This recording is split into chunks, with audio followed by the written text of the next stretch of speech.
तो अब हम फाइनली पांगी घाटी को पीछे छोड़कर आगे बढ़ गए हैं। पीछे पांगी घाटी का आखिरी गांव शोर था और अब 20-30 किलोमीटर के बाद लाहौल घाटी का पहला गांव तिंदी आएगा। और थोड़ी देर में आप देखेंगे कि पास पास होने के बाद भी इन दोनों घाटियों की सड़कों और गांव में कितना फ़र्क है। इसकी सबसे बड़ी वजह है कि पांगी घाटी चंबा ज़िला में आती है और चंबा और पांगी का संपर्क साल के 6 महीने आपस में कटा रहता है। साथ ही चंबा ज़िला में कुगती, भरमौर और हौली, नयाग्रां जैसे कई और जनजातीय क्षेत्र भी हैं, जिसके चलते पांगी घाटी की हमेशा अनदेखी होती रही है। पांगी से ज़िला मुख्यालय चंबा पहुंचना काफ़ी मुश्किल है। वहीं किलाड़ से केलोंग न सिर्फ ज़्यादा पास है, साथ ही ये सड़क भी साल के 8-9 महीने तक खुली रहती है। किलाड़ से चंबा सड़क भी 2006 में जाकर बनी, यानी 20 साल पहले तक पांगी का ज़िला मुख्यालय से भी कोई सीधा संपर्क नहीं था। जबकि किलाड़ से केलोंग की सड़क काफ़ी पहले बन चुकी थी और लोग यहीं से मनाली मंडी होते हुए चंबा जाते थे। तो कहना गलत नहीं होगा कि अगर पांगी घाटी लाहौल ज़िला का हिस्सा होती तो शायद ज़्यादा विकसित होती।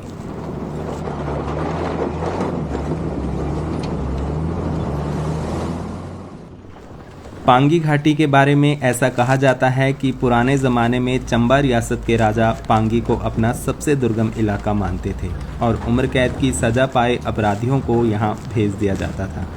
ऐसा भी कहा जाता है कि मुग़ल हमलों के समय कई राजपूत राजा अपनी बीवी और बच्चों को यहाँ भेज देते थे, जहाँ मुग़ल सेना उन्हें खोज ना सके।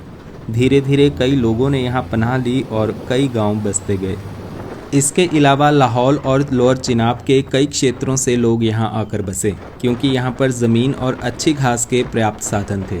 आज भी कई गद्दी लोग अपनी भेड़ बकरियों को लेकर चंबा या लाहौल से यहाँ पहुँचते हैं।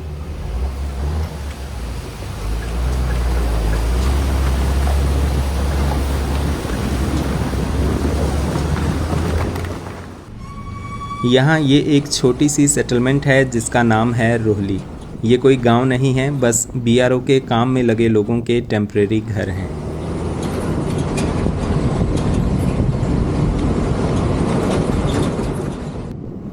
आगे से केलोंग किलाड़ बस भी आ गई और इसको पास देने के लिए हमारी बस को पीछे हटना पड़ा। वैसे यहाँ रोड थोड़े खुले हैं तो ज़्यादा दिक्कत नहीं है। ये बस केलोंग से सुबह 9 बजे चलती है और शाम 5-6 बजे तक किलाड़ पहुँच जाती है।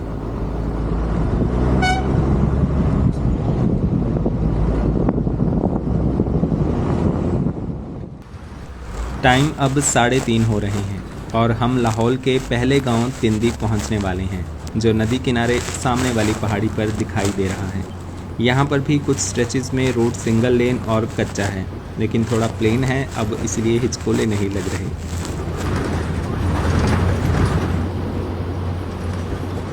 सामने इस तरफ एक और सुंदर झरना है। अब तक ना जाने ऐसे कितने ही झरने दिख चुके हैं।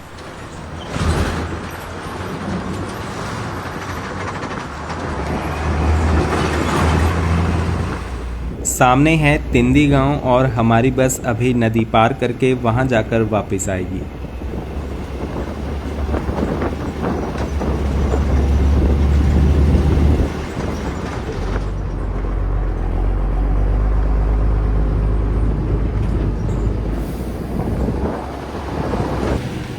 तीन 3:40 पर हम पहुंच गए तिंदी। ये गांव 2 हिस्सों में बंटा है, एक ये और एक हिस्सा पीछे था जहां बस नहीं जाती। यहाँ पर पक्की सड़क है और काफ़ी साफ़ सफाई भी है, कहीं भी धूल के गुब्बार नहीं उड़ रहे। इस बस का रूट भी पहले तिंदी से शिमला हुआ करता था, जिसे 2022 में सुराल शिमला कर दिया गया। तिंदी में हर तरफ सेबों के सुंदर बगीचे और खेत हैं।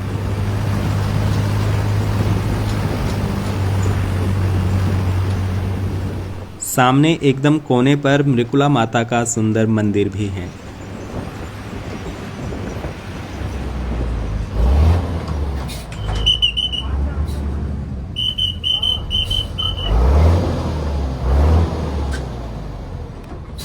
यहाँ उतरने वाली 2-3 सवारियाँ थीं और फिर हम आगे केलोंग के सफ़र पर निकल गए।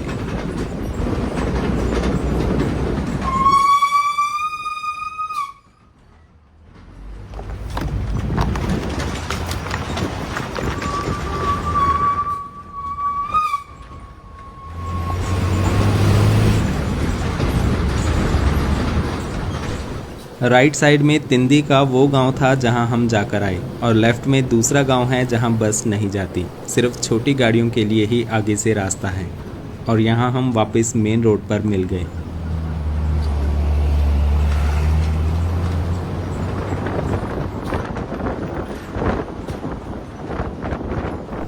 ये सामने है वो छोटा सा पुल जिसे पार करके तिंदी के दूसरे गांव के लिए रास्ता है। पुल के साथ ही तिंदी का हेलीपैड भी है और सामने है गांव। तिंदी में रुकने के लिए 1-2 होम स्टेज हैं। इस तरफ मेन रोड पर भी तिंदी के कुछ सरकारी दफ्तर और ढाबे हैं। यहाँ आगे ये वन विभाग की पौधशाला है। आपने देखा ही कि इस तरफ ट्रैफिक काफ़ी कम है और अपनी गाड़ी लेकर काफ़ी कम लोग इस तरफ आते हैं। एक तो इन खतरनाक सड़कों पर गाड़ी चलाना सबके बस की बात नहीं और गाड़ी के वेयर एंड टेयर भी यहाँ पर काफ़ी होता है। साथ ही पांगी में कोई पेट्रोल पंप भी नहीं है और मैकेनिक की दुकानें भी चुनिंदा ही हैं। हमारी सलाह तो यही होगी कि इस तरफ आने के लिए बसेस ही सबसे सेफ और बजट ऑप्शन है। इस सीरीज़ में आपने देखा कि पांगी घाटी के हर उस गांव के लिए बस सेवा है जहां तक रोड बना है। इन बसेस में आप बिना किसी चिंता के पूरी घाटी घूम सकते हैं। और ये सामने से आ रही है उदयपुर से भुजुंड जाने वाली बस।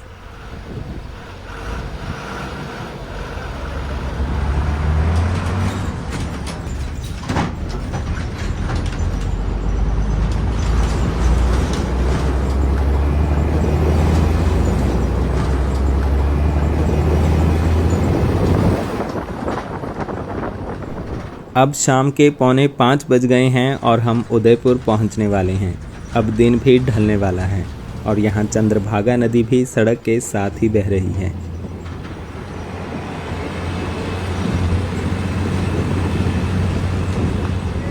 शाम 5 बजे फिर हम उदयपुर पहुंच गए। वैसे इस बस का उदयपुर पहुंचने का टाइम दोपहर 2 बजे का है। किलाड़ से उदयपुर के 80 किलोमीटर के सफ़र में बस को 5 घंटे लग जाते हैं क्योंकि रास्ते काफ़ी ख़राब हैं। उदयपुर इस तरफ लाहौल का एक बड़ा कस्बा है और यहाँ काफ़ी बड़ी मार्केट है।